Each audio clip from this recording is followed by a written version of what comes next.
adlaw sa pag-abot sa Manawari Beach Resort.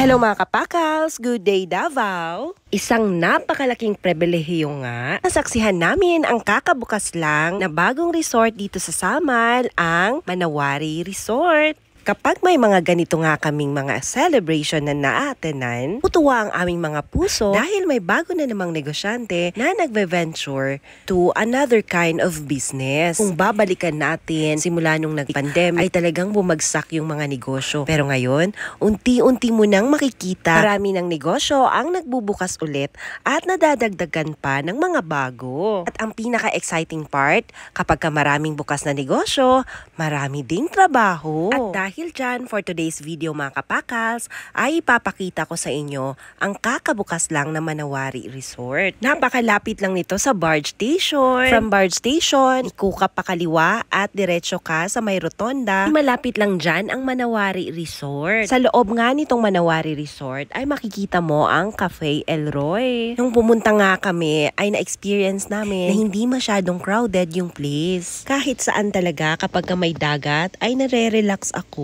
Kayo din ba? Etong Manawari Resort ay perfect talaga sa mga gustong mag-beach outing na hindi na kailangan pang lumayo dahil malapit lang ito sa barge station. Sa modernong panahon ngayon na lagi tayong busy, ay maglaan talaga tayo ng panahon para puntahan yung mga magagandang lugar para magbakasyon at makapag-relax nang walang inaalalang maraming bagay. Kaya nga sa araw na ito ay nagustuhan ko talaga yung pagbisita namin dito sa Manawari Resort. Sa dami ba naman ng ginawa ko sa linggong ito, ay nagkaroon ako ng panahon para mag-recharge sa sarili ko. Kumain kami, nagtawanan, nagkwentuhan, at kung ano-ano pa. O siya, parang marami na ata akong nasabi. Papakita ko na lang sa inyo kung ano yung mga nakain namin dito. At kung may sakaling free time ka at andito ka sa Samal, abay subukan mo rin kumain dito sa Cafe Elroy ng Manawari Resort. O, halika na! Tara! Pakal Star! Hep, hep! Papakita ko muna sa inyo paano nila ginagawa ang kanilang pizza.